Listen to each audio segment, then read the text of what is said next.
नमस्कार दोस्तों, मैं अखिलेंद्र त्रिवेदी आपका स्वागत करता हूं अपने YouTube channel education for future पर। और दोस्तों, आज हम लोग सीटेट 2019 पेपर के मैथ्स के जो 30 क्वेश्चंस आते हैं वो सारे सॉल्व करने वाले हैं। तो आप लोग मेरे साथ बने रहिएगा और हम लोग आज 30 क्वेश्चंस मैथमेटिक्स के जो 2019 में शिफ्ट बाय शिफ्ट पेपर हुए थे, तो जो आई कोड का पेपर था उसको हल करेंगे। तो पहला क्वेश्चन हम लोग देखते हैं कि 1 सीएम और गुणा 1 सीएम वाले 48 छोटे वर्गों को कुल कितने प्रकार से व्यवस्थित किया जा सकता है कि परिणामी क्षेत्रफल 48 सीएम स्क्वायर रहे। तो ये पहला क्वेश्चन है। तो छोटे छोटे वर्ग हैं जिनके भुजाएं क्या हैं, 1 सीएम और 1 सीएम, चौड़ाई और लंबाई चौड़ाई क्या वर्ग की चारों भुजाएं बराबर होती हैं। वर्ग कैसी आकृति होती है? वर्ग एक वो आकृति है जिसकी चारों भुजाएं बराबर होती हैं। तो इसकी भुजा क्या है? 1 गुणा 1 सीएम वाले वर्ग बनाने हैं हमें और 48 छोटे वर्ग बनाने हैं और इसका क्षेत्रफल कितना रहना है? 48 सीएम स्क्वायर ही रहे। तो वर्ग का क्षेत्रफल जो होता है उसका फार्मूला आपको याद होना चाहिए। वर्ग का क्षेत्रफल क्या होता है? भुजा गुणा भुजा होता है। ठीक है। तो 48 को हम कितने प्रकार से इन वर्गों को हम सेट करें कि क्षेत्रफल जो है वो 48 सीएम स्क्वायर ही रहे। तो हम देखते हैं 48 को हम कितने तरीके से गुणनखंड रूप में लिख सकते हैं। अगर हम पहले 2 लिख दें तो दूसरी भुजा को हम 24 लिख सकते हैं। पहली भुजा को अगर हम 2 सीएम लिखें तो दूसरी भुजा को हम 24 सीएम लिख सकते हैं। तो टोटल हो जाएगा 48 सीएम स्क्वायर। अगर हम पहली भुजा को 1 लिख दें तो दूसरी भुजा को 48 लिख सकते हैं। क्षेत्रफल फिर से आएगा 48 सीएम स्क्वायर। अगर हम पहली भुजा को 3 लिख दें तो दूसरी भुजा को 16 लिख सकते हैं। 16 तियां 48 सीएम स्क्वायर। फिर यदि हम पहली भुजा को 4 लिख दें तो दूसरी भुजा को 12 लिख सकते हैं और कितना हो जाएगा? 48 सीएम स्क्वायर। तो जैसा कि आप देख रहे हैं कि क्षेत्रफल जो है वो नहीं बदलना चाहिए।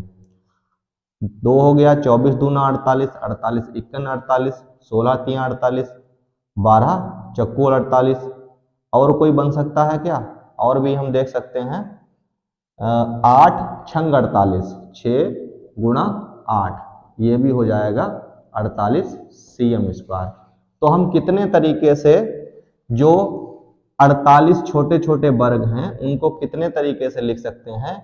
एक तरीका ये हो गया, 2 3 4 और 5 तरीके से इन्हें हम लिख सकते हैं और क्षेत्रफल जो है वो हमारा नहीं बदलेगा, वो 48 सीएम स्क्वायर ही रहेगा।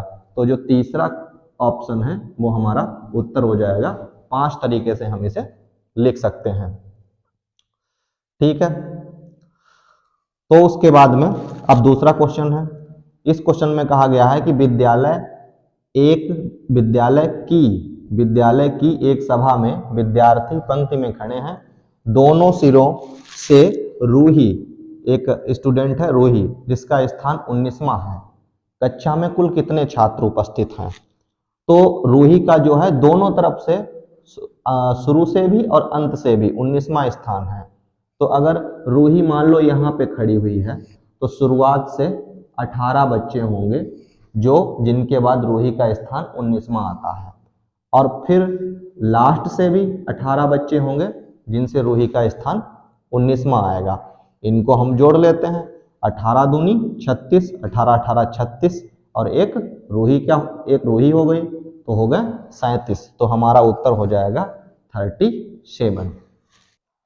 अब ये रहा है तीसरा क्वेश्चन देखते हैं। अस्मिता विद्यालय गोष्ठी में 8:30 AM से 15 मिनट पहले पहुंची है। वह अपने सहकर्मी से आधा घंटा पहले पहुंची, जो कि गोष्ठी के लिए 40 मिनट देरी से पहुंचा। गोष्ठी का निर्धारित समय क्या था? तो हम देखते हैं कि सबसे पहले अस्मिता जो है वो कितने बजे पहुंची है? 8:30 पर पहुंची है। और 15 मिनट पहले पहुंची, 8:30 से 15 मिनट पहले पहुंची, 8:30 पे नहीं पहुंची, 8:30 से 15 मिनट पहले। तो हम 8:30 से 15 मिनट को घटा देते हैं। यहाँ 10 में से 5 गया 5, 2 में से 1 गया 1, 8:15 पे पहुंची अस्मिता। वह अपने सहकर्मी से आधा घंटा पहले पहुंच गई। तो ये अपने सहकर्मी से आधा घंटा पहले पहुंच गई है। तो हम इसको सहकर्मी का जो टाइम है, सहकर्मी कितने टाइम पहुंचा, सहकर्मी का समय निकालते हैं। तो ये आधा घंटा पहले पहुंची है, तो सहकर्मी इससे आधा घंटा बाद में पहुंचा होगा। तो इसमें हम 30 मिनट जोड़ देते हैं, 5, 3, 1, 4 और हो गया 8:45। अब कहते हैं कि जो गोष्ठी के लिए 40 मिनट देरी से पहुंचा, कौन पहुंचा 40 मिनट देरी से? जो ये इसका सहकर्मी था जो 8:45 पे पहुंचा है, ये 40 मिनट देरी से पहुंचा। तो हमें गोष्ठी का समय बताना है, यानी गोष्ठी 40 मिनट पहले ही शुरू हो गई थी। तो 8:45 में से हम 40 मिनट माइनस कर देंगे। ये 5 और 4 में से 4 गया 0, यहाँ 8 बचा, 8:05 AM। कहाँ पे उत्तर? ये रहा चौथा ऑप्शन। ठीक है, तो फिर से समझ लेते हैं। अस्मिता को 8:30 से 15 मिनट पहले पहुंच गई, तो 8:30 से हमने 15 मिनट घटा दिए, बचा 8:15। लेकिन वो अपने सहकर्मी से 40 मिनट जो है देरी से हाँ, अपने सहकर्मी से आधा घंटा पहले पहुंची। तो आधा घंटा जो था इस अस्मिता के टाइम में जोड़ दिया, तो हो गया 8:45, यानी उसका जो सहकर्मी था वो 8:45 पे पहुंचा। अब कहता है जो सहकर्मी पहुंचा है 40 मिनट देरी से पहुंचा, 40 मिनट पहले ही मीटिंग शुरू हो गई थी, गोष्ठी शुरू हो गई थी, तो उसमें से 40 घटा दो सहकर्मी वाले टाइम से, आ गया 8:05। तो यही हमारा उत्तर होगा।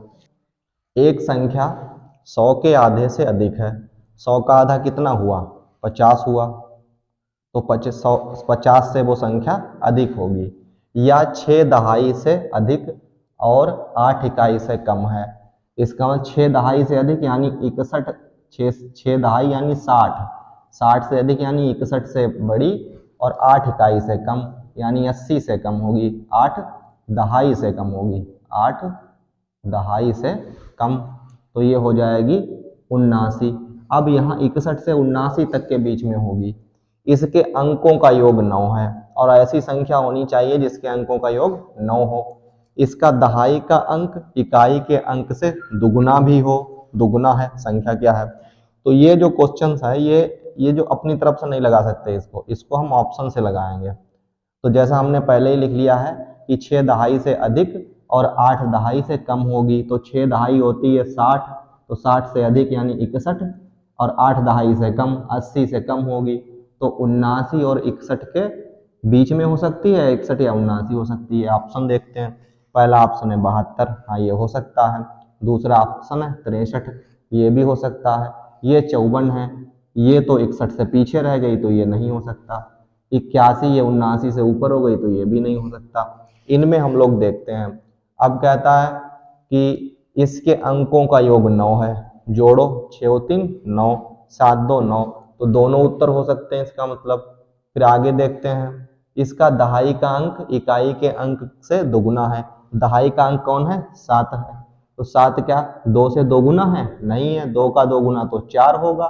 2 का दोगुना कितना होगा? 4।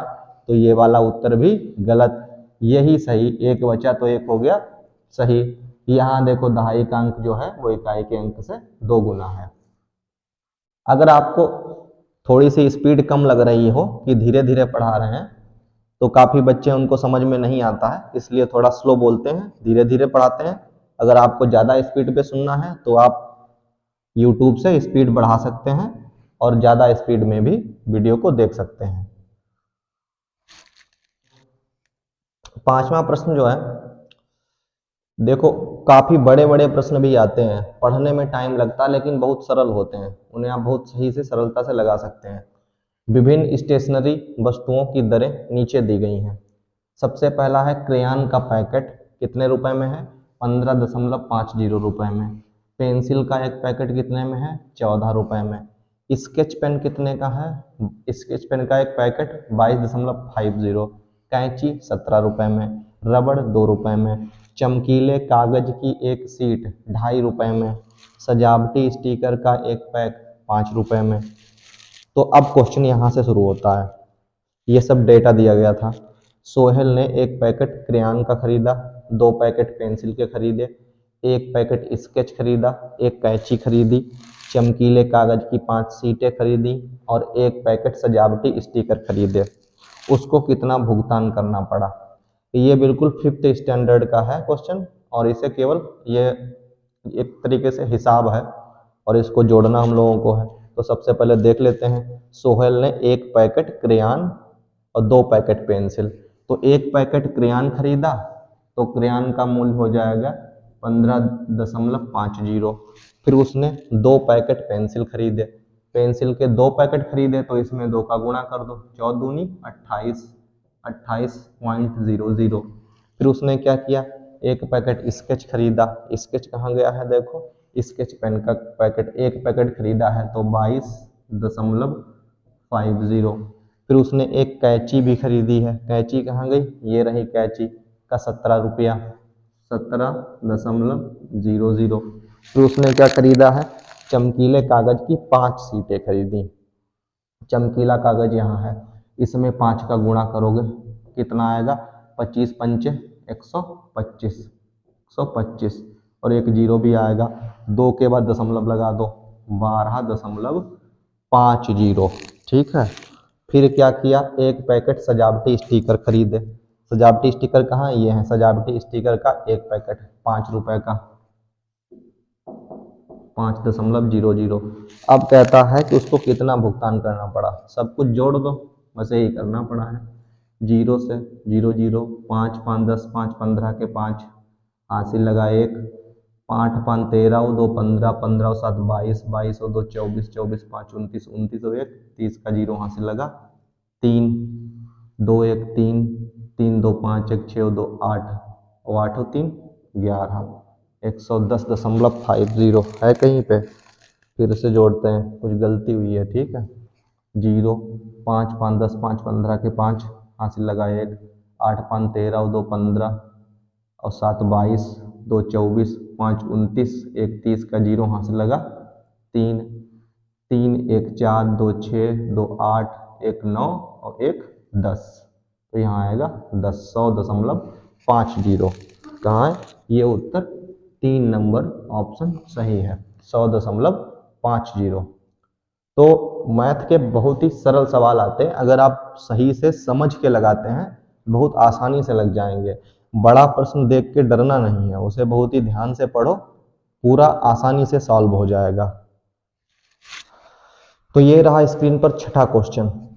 एक रेलगाड़ी पटना से 30 मई 2020 को 23:40 घंटे पर चली और मुंबई 1 जून 2020 को 5:15 घंटे पर पहुंचती है। रेलगाड़ी की यात्रा का कुल समय बताओ। तो 30 मई से चली थी, यानी 30 मई चली है 23:40 पर। अब 23:40 कितना समय है, 23:40 में अगर हम 12 घटा देते हैं, क्योंकि जो 12 दिन का बचता है उसके बाद से जो 1 बचता है उसे 13 बोलते हैं। 12 के बाद अगर 1 बचता है तो उसे बोलते हैं 13, फिर 14, फिर 15, फिर 16, फिर 17, 18, 19, 20, 21, 22, 23, इस तरीके से चलता है। तो अगर हम 23:40 में से 12 घटा देंगे तो ये आ जाएगा 0, 4, 3 में से 2 गया 1, 2 में से गया 1, यानी रात के 11:40 पर चली है 30 मई को। और मई होती है 31 दिनों की, ठीक है। तो 30 मई को चली 11:40 पे और 31 ये चली 30 मई को, 30 मई और 31 मई को, यानी 31 मई को 11:40 पर इसने टोटल पूरे कर लिए हैं 24 घंटे, ठीक है। अब 31 मई के बाद जून आएगा तो 1 जून को 5:15 पर तक हमको कुल टाइम देखना है। तो हम 11:40 में क्या करें, 20 मिनट और जोड़ दें, ठीक है। तो ये 0 0, 4 2 6 और 11, यानी टोटल बजा लेंगे हम 12, ठीक है। तो ये 24 घंटा हो गया और 24 घंटा में हमारे 20 मिनट ये वाले हो गए, ठीक है। 24 घंटा 20 मिनट। अब 12 बज के फिर हमें पहुंचना है कितना, 5:30 तक, सुबह तक। तो 12 के बाद 1 2 3 4 5 और 5 15, तो इसमें 5 15 हम जोड़ देंगे। ठीक है, तो ये 5 आ जाएगा, 2 1 3 आ जाएगा, 5 4 9 आ जाएगा, 29 घंटा 35 मिनट। ये ऑप्शन नंबर 2 रहा, 29 घंटा और 35 मिनट। कैसे निकाला? 23:40 में से पहले 12 घटा दो, तो हम ये रियल टाइम जो हमारी घड़ी के हिसाब से चलता है वो हम पता कर लेते हैं। 11:40 हो गया, तो 11:40 सॉरी 3 महीने 30 मई लिखा है, तो 30 मई 11:40 से और 31 मई 11:40 तक 24 घंटे हो जाते हैं। फिर हम 11:40 से 20 मिनट ट्रेन को आगे बढ़ा देते हैं, तो बच जाता है 12, वो 20 मिनट भी यहाँ जोड़ लेते हैं। अब 12 से 5 15 सुबह का 1 जून का होना है, तो 5 15 टाइम फिर से 24 घंटा 20 मिनट में जोड़ देते हैं। 5 2 1 3 35 हो गया, 5 4 9 2 29 घंटा 35 मिनट। तो अब देखते हैं 7वां प्रश्न।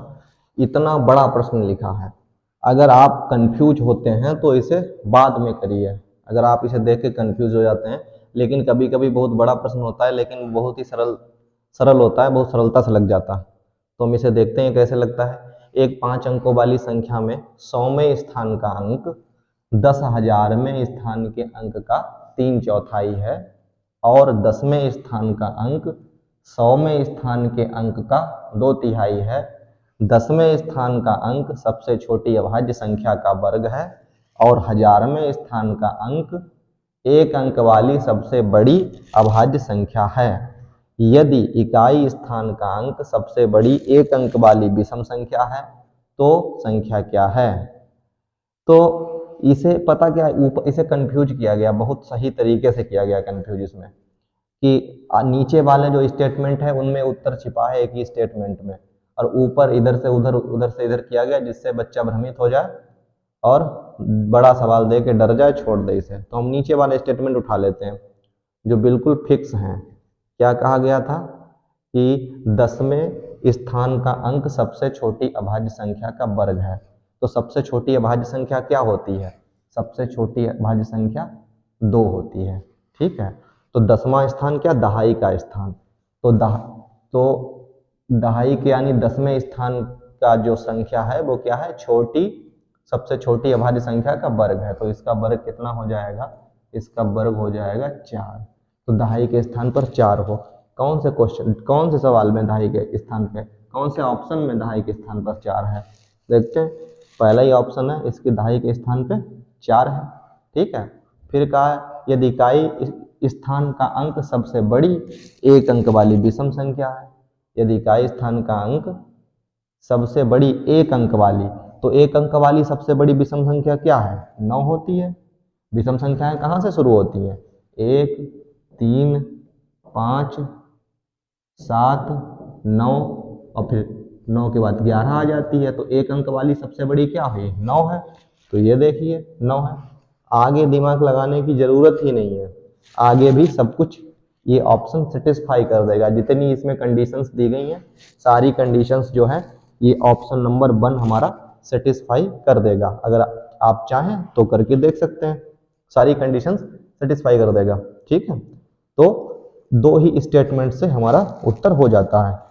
हालांकि अगर ये इकाई वाला देखते हम कि इकाई के स्थान पर सबसे बड़ी 1 अंक वाली विषम संख्या, तो इसमें भी 9 थी और इसमें भी 9 थी, तो यहाँ पे 2 उत्तर हमारे मिल जाते। लेकिन जो दहाई के अंक वाली सबसे छोटी अभाज्य संख्या का वर्ग जो 4 है, इससे हमें हमारा उत्तर कंफर्म हो जाता है। तो यही पहला वाला उत्तर हमारा होगा। तो 8वां क्वेश्चन अब हम लोग देखते हैं। 17,863 पाने के लिए 8,008, 8,088 और 8,808 के योग से क्या घटाना होगा? बिल्कुल सिंपल सवाल है, तो इसको तीनों को हम जोड़ लेते हैं। 8,008, 8,088 और 8,808, तीनों को जोड़ो। 8 8 16 और 16 8 24 के 4 हासिल लगा 2, 8 और 2 10 का 0 हासिल लगा 1, 8 1 9, 8 3 24, तो ये 24 हो जाएगा। अब इसमें से कहते कितना घटाएं, 17,863 पाने के लिए से योग से क्या घटाना होगा, तो हम इसको इसमें से घटा दें और फिर जो शेष बचेगा वही इसमें से घटाना होगा। तो हम इस चीज को, इस अंक संख्या को यहाँ से घटा देते हैं। 863 माइनस 4 में से 3 गया 1, यहाँ से 10 में से 6 गया 4, 8 में से 8 गया 0, 14 में से 7 गया 7, यहाँ 0, तो 7041 कहाँ पे है, ऑप्शन नंबर 3। ठीक है, तो आप अगर अपना ज्ञान चेक करना चाहते हैं कि आपकी तैयारी कैसी है, तो आप मेरे बताने से पहले वीडियो पुश करके पास करके वीडियो रोक के देख सकते हैं कि आप ये क्वेश्चंस कर पा रहे हैं कि नहीं कर पा रहे हैं। तो आप सारे पेपर ही सॉल्व करिए, और अगर आपको ये पेपर सही लग रहे हैं, मैं करवा रहा हूँ, आपको लग रहा है कि ये मेहनत सही जा रही है, तो आप मेरा चैनल सब्सक्राइब करिए और लाइक करिएगा, जिससे कि मैं आगे आपको और भी पेपर दे सकूं, जिससे आपको परीक्षा में काफ़ी मदद मिलेगी। और जो परीक्षा में नए पेपर आते हैं, जैसे आपका सीटेट का एग्ज़ाम होगा, तो अगर आपने सारे पेपर हल कर लिए हैं तो आपके 90 नंबर बहुत ही आसानी से आ जाएंगे, यहाँ तक कि आपके 120 मार्क्स लगभग आसानी से आ सकते हैं अगर आपने प्रीवियस ईयर के सारे पेपर ही सॉल्व कर लिए हैं। तो 16 लीटर धारिता वाली बाल्टी पूर्ण रूप से पानी से भरी है। बाल्टी के इस पानी को एक मग से 50 बार छोटे छोटे बर्तनों में डाला जाता है, तो मग की धारिता क्या है। तो बाल्टी 16 लीटर की है और ऑप्शन काहे में दिए गए, देखो 225 ml, 250 ml, 275 ml मग की धारिता पूछी गई है, तो इसका मतलब है कि ml में उत्तर आएगा। ठीक, तो हम 16 लीटर को पहले मिलीलीटर में बदल लेते हैं, तो 16 लीटर को हम सेंटीलीटर में बदलेंगे तो 100 से गुणा करेंगे। 1 लीटर बराबर होता है 100 सेंटीलीटर, और 1 सेंटीलीटर बराबर होता है 10 ml यानी मिलीलीटर। तो हमने 16 को 100 से गुणा किया, ये बन गया सेंटीलीटर, फिर इसी में 10 से और कर दिया तो ये बन गया मिलीलीटर। अब इससे भाग करेंगे, कितनी बार निकाला गया है, 50 बार निकाला गया, तो 50 से भाग कर देंगे, 0 से 0 कट गया, 5 से काट दो, 5 दूनी 10, 20 हो गया, 16 से 20 का गुणा हो जाएगा, 16 दूनी 32, 320 ml उत्तर आ जाएगा। कहाँ है ऑप्शन, ऑप्शन नंबर 4, 320 ml। तो ऐसे धारिता पूछी जाएगा, धारिता दी गई हो और किसी बर्तन से पानी निकाल के दूसरे में डाला जाए, जितनी बार डाला जाएगा हम उतने से ही भाग कर देंगे और उस बर्तन की धारिता निकाल लेंगे जिस बर्तन से पानी निकाला जा रहा है, पानी या कोई भी पदार्थ जो भी प्रश्न में दिया गया हो। अब क्वेश्चन नंबर 10 है, एक टैक्सी का मीटर पहले 2 किलोमीटर की यात्रा के लिए 50 रुपये भाड़ा दिखाता है और उसके बाद प्रति किलोमीटर की यात्रा के लिए 16 का भाड़ा दिखाता है। मंजू ने अपने घर से रेलवे स्टेशन तक की यात्रा 258 रुपये किराया दिया, उसके घर से रेलवे स्टेशन की दूरी। तो मंजू ने टोटल कितने रुपए दिए हैं, 258 रुपये। अब पहले 2 किलोमीटर के तो पड़ जाते हैं, कितने रुपया पड़ जाते हैं, 50 रुपये। तो हम 258 से 50 घटा दें, 8, 5 में से 5 क्या 0, 208 रुपये बचे। और दूरी कितनी तय कर ली है, दूरी तय कर ली है 2 किलोमीटर। ठीक है, अब 208 रुपया, अब क्या करता है, 16 रुपये भाड़ा लेता है, 16 रुपया भाड़ा लेता है प्रति किलोमीटर के हिसाब से। अब जब 16 रुपया भाड़ा ले रहा है प्रति किलोमीटर के हिसाब से, तो 208 रुपये हमारे पास दिए गए हैं और 16 रुपये में कितना जा रहा है, 1 किलोमीटर जा रहा है। ठीक है, तो 208 रुपये में कितना जाएगा, 16 से हम 208 को भाग करेंगे और निकाल लेंगे कितने किलोमीटर जा रहा है।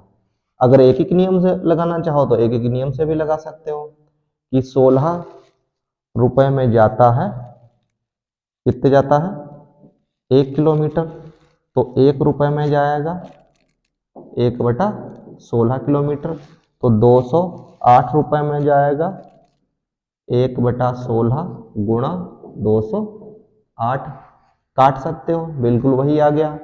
16 इक्कन 16, 4 बचा 48 हुआ, 16 तिया 48, 13 किलोमीटर।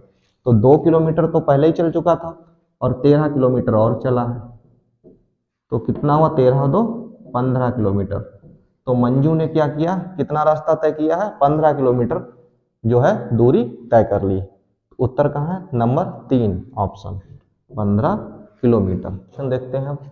निम्नलिखित तालिका मारिया और शहनाज द्वारा 100 में से प्राप्त 5 विषयों के अंक दर्शाती है।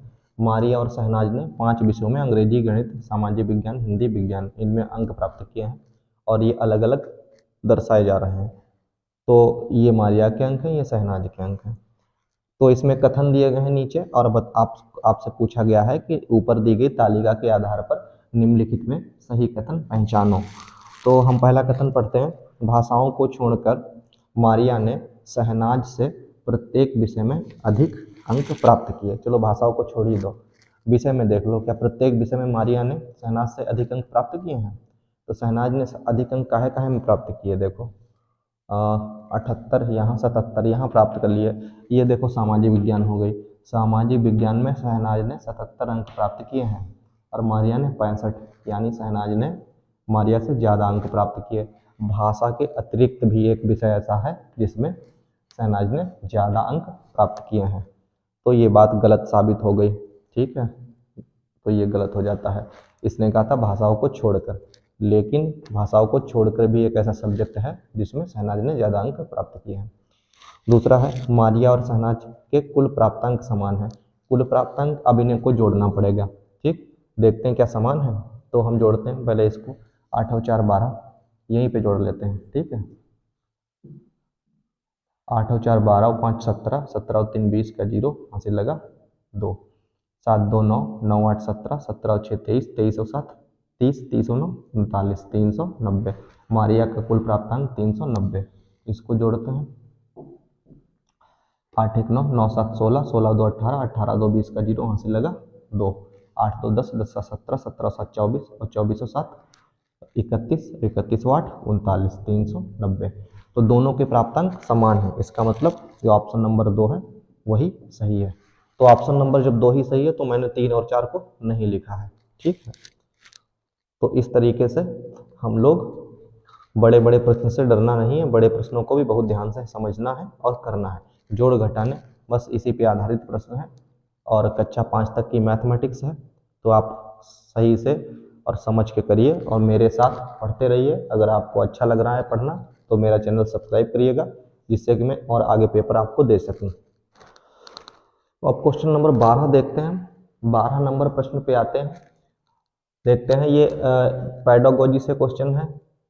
गणित शिक्षण अधिगम संदर्भ में निम्नलिखित में कौन सी प्रक्रिया वांछनीय है?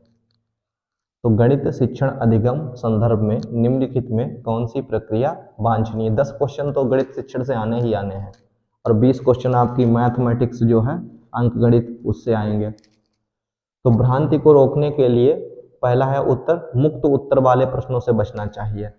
तो मुक्त उत्तर वाले प्रश्न कैसे होते हैं? जैसे अगर किसी बच्चे से आपने प्रश्न पूछा कि आयत के बारे में बताओ, क्या जानते हो, तो एक बच्चा कुछ बताएगा, दूसरा कुछ बताएगा।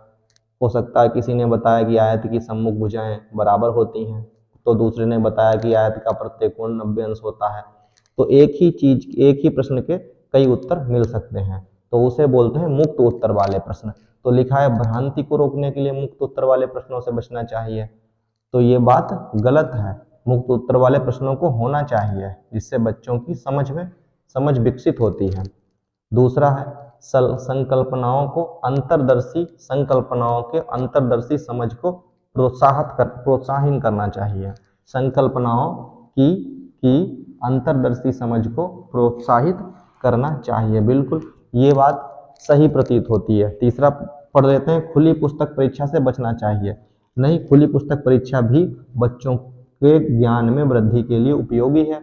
जब खुली पुस्तक परीक्षा से बच्चे परीक्षा देंगे तो उससे कुछ सीख ही जाएंगे। तो ये भी गलत है। और ऑप्शन नंबर 2 तीसरा मैंने नहीं लिखा है, तो दो ऑप्शन नंबर 2 है यही सही है, संकल्पनाओं की अंतर्दर्शी समझ को प्रोत्साहित करना चाहिए। तो पेडागोजी में जो है पहली बात तो संकल्पनाएं क्या हैं, जो भी मैथमेटिक्स की संकल्पनाएं हैं, यानी कोई भी आप चीज़ पढ़ा रहे हैं तो उसकी अंतर्दर्शी समझ, बिल्कुल उसे समझा के बच्चे को पढ़ाना है और उसकी जो समझ है बच्चे में विकसित करनी है, तो उसके लिए बच्चे को प्रोत्साहित करना चाहिए। ये बात बिल्कुल ही सही है। तो पेडागोजी में आप जब 4 उत्तर देखेंगे तो उसमें जो बच्चे के प्रति पॉजिटिव कथन होगा, बच्चे के प्रति, वही आपका उत्तर होना चाहिए। तो आप अगर ध्यान से उसे पढ़ेंगे चारों उत्तरों को तो आपको पता लग जाएगा कि बच्चे के प्रति पॉजिटिव बिहेवियर किसमें, किस उत्तर में प्रदर्शित हो रहा है, तो हमारा उत्तर वही हो जाएगा। ठीक है, तो अब हम लोग आज 12 क्वेश्चन ही करेंगे। अगर आपको लगता है कि मेरे साथ पढ़कर आपको अच्छा लगा है तो मेरे चैनल को सब्सक्राइब करिएगा और लाइक करिएगा, तो मेरा उत्साह बढ़ेगा और मैं आपको अगले क्वेश्चंस जो बचे हुए हैं 18 क्वेश्चन बहुत ही जल्दी दूंगा अपने YouTube चैनल पे, जिससे उनको भी आप पढ़ के मेरे साथ अपने कॉन्सेप्ट की अच्छी समझ बना सकें और आने वाली परीक्षा में मैथ में अच्छा स्कोर कर सकें। मैं तो यही कहता हूं कि अगर आप मैथमेटिक्स मेरे साथ पढ़ते रहें तो मैं आपको 30 में 30 की तैयारी करा के चलूँगा।